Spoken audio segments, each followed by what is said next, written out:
Hello, everyone. It's actually a real pleasure to be here today. It's always a pleasure to be among young professionals or students because you probably don't recognize it, but there is an energy coming from you to us here. And for that, I would actually ask your help because I cannot start my presentation without your help. I would kindly request all of you to count for me until 8. Is it possible? Would you be so kind to do that? Okay, starting by now. 1, 2, 3, 4, 5, 6, 7, 8. Thank you. No, 8. 8 is good. But sometimes it is also 9, and I will explain you why.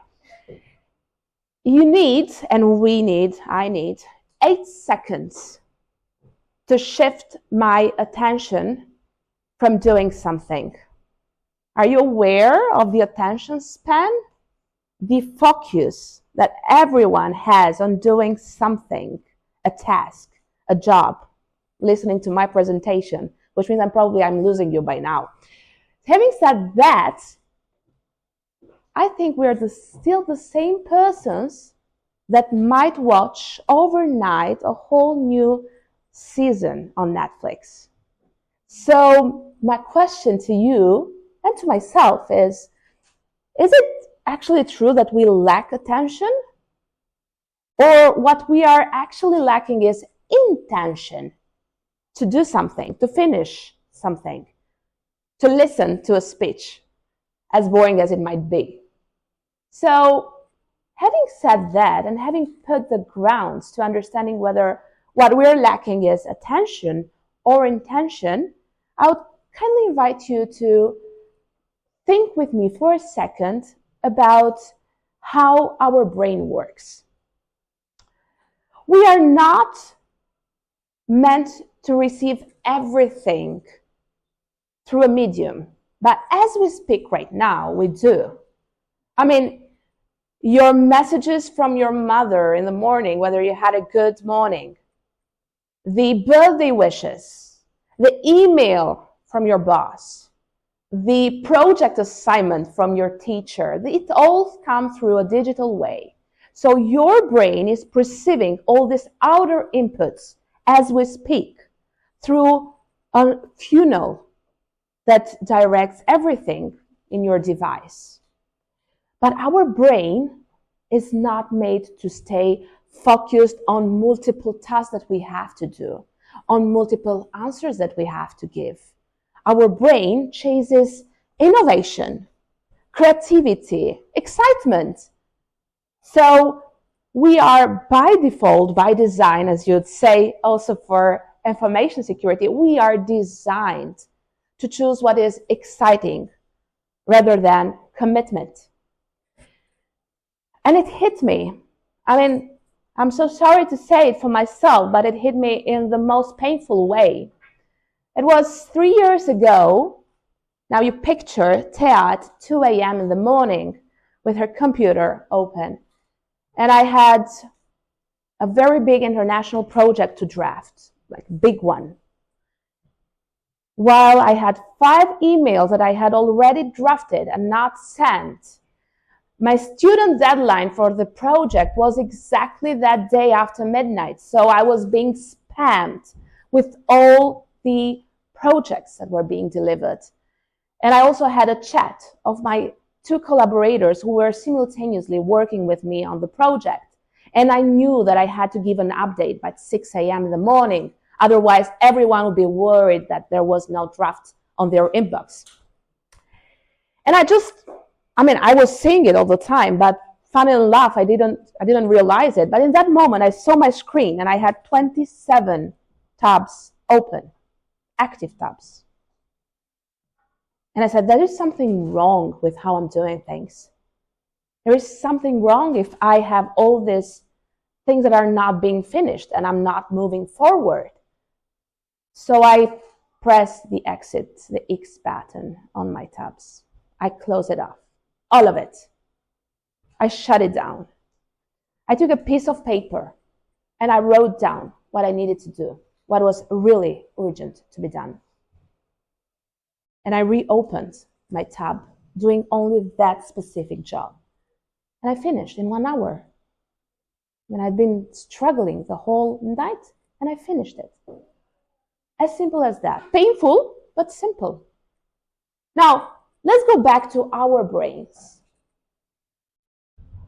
We're not supposed, are we, to know that the new girlfriend of our cousin has blonde hair from an Instagram picture. I mean, we should set up a proper meeting, have a coffee, chat, know whether she drinks it with milk or not, the coffee. We shouldn't hear from an ex post about our colleagues' philosophical opinion over a major topic. We should get together. We should discuss it.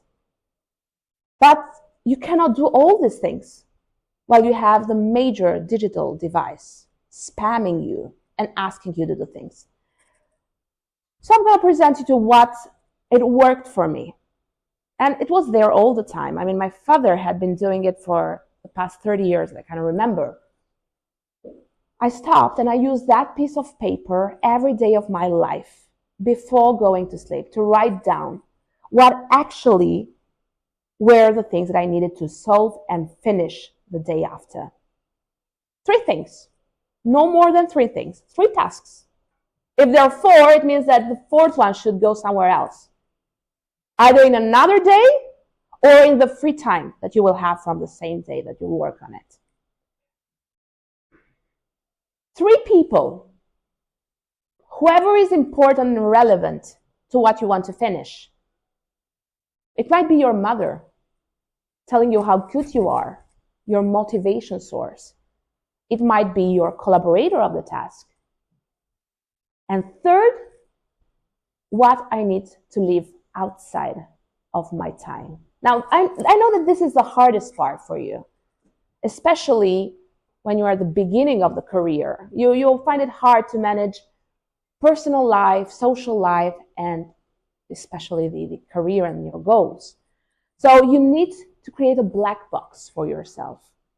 A black box where only the filtered messages, inputs, requests come to you.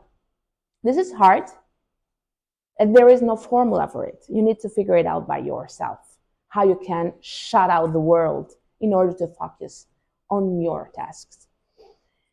And it's funny because I've been doing this the whole life. I mean, I've been teaching you guys, I see some of my students here, the whole life, how to do project management. I was not project managing my life. And probably some of you are not. But you need to do it in order for life not to manage you and to take control.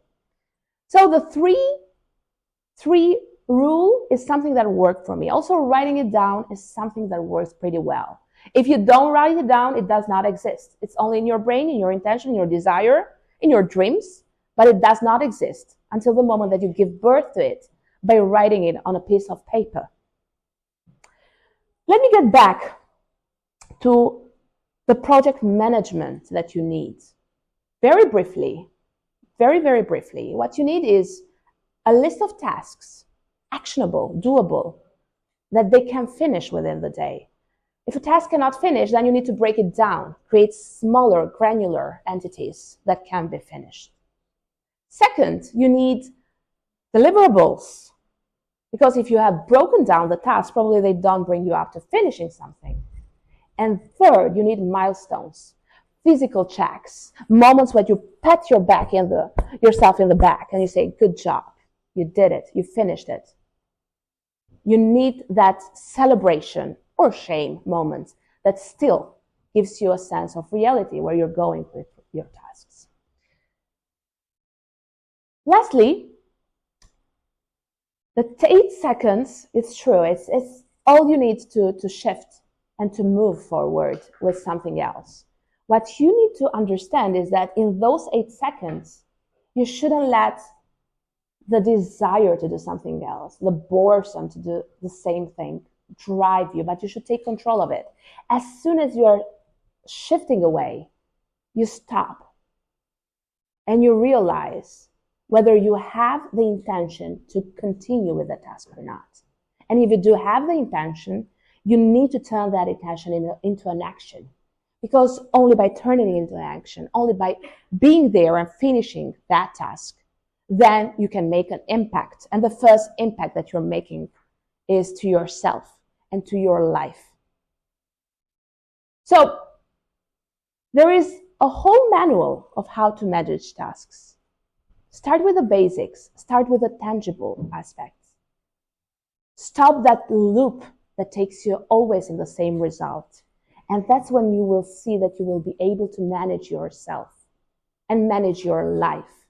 Because only by doing that, you will find the real freedom and ease of mind of being satisfied with the impact that you're making. Thank you very much.